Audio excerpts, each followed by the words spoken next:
आज की हमारी ये स्टोरी इन्वेस्टिंग की दुनिया में हैरान कर देने वाली स्टोरीज में से एक है कि कैसे एक कंपनी 9.5 ट्रिलियन डॉलर का पोर्टफोलियो मैनेज करती है।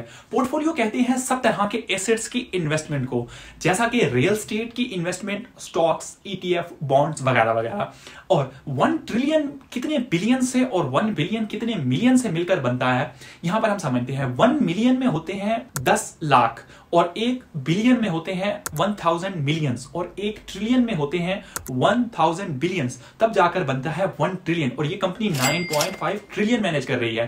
दुनिया की बड़ी 5 जीडीपी की अगर बात की जाए तो यूनाइटेड स्टेट्स का जो जीडीपी है एनुअली 25.46 ट्रिलियन का जीडीपी है। दूसरा नंबर है चाइना का जो 18 ट्रिलियन के साथ है और तीसरे नंबर पर है जापान जो है 4.23 ट्रिलियन के साथ। चौथे नंबर पर है जर्मनी 4.07 ट्रिलियन और पांचवें नंबर पर है इंडिया 3.39 ट्रिलियन के साथ। आप इस बात से अंदाजा लगा सकते हैं कि ये कितनी बड़ी अमाउंट है। ये कंट्रीज सारा साल जितना पैसा कमाते हैं उससे कहीं ज्यादा ये कंपनी अकेले मैनेज करती है 9.5 ट्रिलियन। ये कितनी बड़ी अमाउंट है।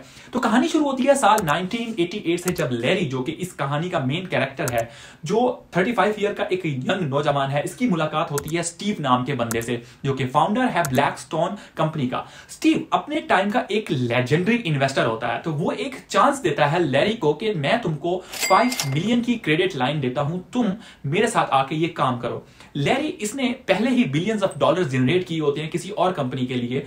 और ठीक वहीं पर, जैसा कि हम सब जानते हैं कि जो इन्वेस्टिंग की लाइफ होती है रिस्क से भरी होती है, उसमें बहुत ज्यादा रिस्क होता है। वहीं लैरी ने जहां पे बिलियंस कमाए होते हैं वहां पे 100 ऑफ मिलियंस का लॉस भी बुक किया होता है, जिसकी वजह से लैरी को इस कंपनी से फायर कर दिया जाता है। लेकिन लैरी बंदा तो टैलेंटेड था, तो उसको जब स्टीव ने 5 मिलियन डॉलर की क्रेडिट लाइन दी तो लैरी जीई यानी जनरल इलेक्ट्रिक, जो कि अपने टाइम की नंबर 1 कंपनीज में से एक थी और अब भी है, उनका कुछ एसेट्स का इशू चल रहा होता है जो कि स्टक होते हैं या मैस हुए पड़े होते हैं। ये उनके इन एसेट्स को इशू जो भी होते हैं उनको मैनेज करता है और उनको सॉल्व कर देता है। लैरी और जीई, मतलब लैरी को कहती है जीई कि आज के बाद तुम हमारे ये वाले मैटर्स तुम देखोगे। अब अगर जी ने ट्रस्ट किया है तो और लोग भी जो है ना लैरी पर ट्रस्ट करने लगे। 5 साल के टाइम फ्रेम के अंदर ही इनका जो पोर्टफोलियो था उसका वॉल्यूम 20 बिलियन को हिट करने लगा और इनके पोर्टफोलियो आहिस्ता आहिस्ता ग्रो करने लगा। जैसा ये ग्रो करने लगता है, जैसा कि 2 शेर एक साथ नहीं रह सकते एक जंगल में, ठीक उसी तरह स्टीव और लैरी के दरमियान एक दूसरे के साथ कॉन्फ्लिक्ट होना शुरू हो जाते हैं, क्योंकि स्टीव भी अपने टाइम का एक इन्वेस्टिंग इंडस्ट्री का लीडर था। तो ये दोनों एक दूसरे से अलग हो जाते हैं। तो कहानी में यहां से आता है ट्विस्ट।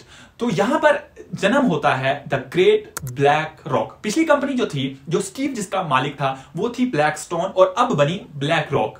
तो बेसिकली ये कंपनी एक एसेट मैनेजमेंट कंपनी होती है जो कि 9.5 ट्रिलियन का जो एसेट है उसको मैनेज करती है। अब अगर पूरी दुनिया का मतलब पूरी दुनिया का जो सरप्लस कैश होता है, सरप्लस यानी जो इजाफी कैश होता है, चाहे वो गवर्नमेंट के पास हो, चाहे वो बड़े बैंक्स के पास हो, चाहे वो बड़े इंस्टीट्यूशंस के पास हो या बड़े इन्वेस्टर्स के पास हो, जैसा कि वॉरेन बफेट और इस तरह के जितने भी बड़े इंस्टीट्यूशन, इन्वेस्टर, बैंकर्स हैं, उनके पास जो भी सरप्लस कैश होता है वो अपना जो है ना एसेट देते हैं ब्लैक रॉक जैसी कंपनी को कि भाई आप हमारा ये एसेट मैनेज करो। अब ये क्या करते हैं ब्लैक रॉक, दुनिया की जो सबसे बड़ी बड़ी कंपनीज हैं उनका 5, 7, 10% जो शेयर्स है उनको अपने पोर्टफोलियो में ऐड करते हैं और अपने रिस्क को मिटिगेट करते हुए, मतलब रिस्क को कम करते हुए, यूरोप, अमेरिका, एशिया जैसे कंट्रीज में जो सबसे बड़ी बड़ी कंपनीज होते हैं उनके शेयर्स ब्लैक रॉक होल्ड करके बैठ जाती है।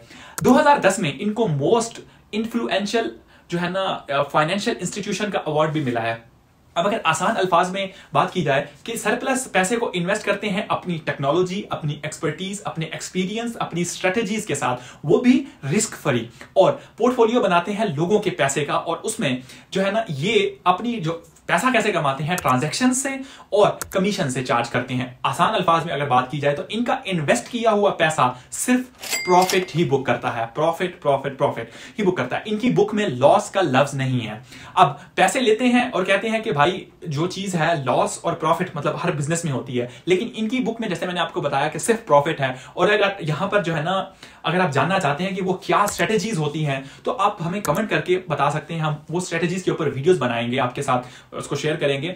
ये आपको अगर रिस्क को मिनिमम करके अपना जो प्रॉफिट है उसको कैसे मेंटेन करते हैं, ये यूएस गवर्नमेंट को रिसेशन के टाइम पर जो एडवाइस करता है, ये जो लैरी नाम का बंदा है, ये इतनी बड़ी बला है, और कैसे ये डील करते हैं रिसेशन, मतलब डील कैसे रिसेशन को डील किया जाए।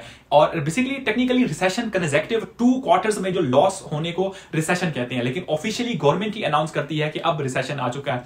तो ये था आज की वीडियो में कि 9.5 ट्रिलियन का पोर्टफोलियो ये इतनी बड़ी बला चीज अकेली मैनेज करती है। तो आज की वीडियो के लिए इतना ही, मैं निकलता हूं, मिलते हैं फिर किसी और वीडियो में।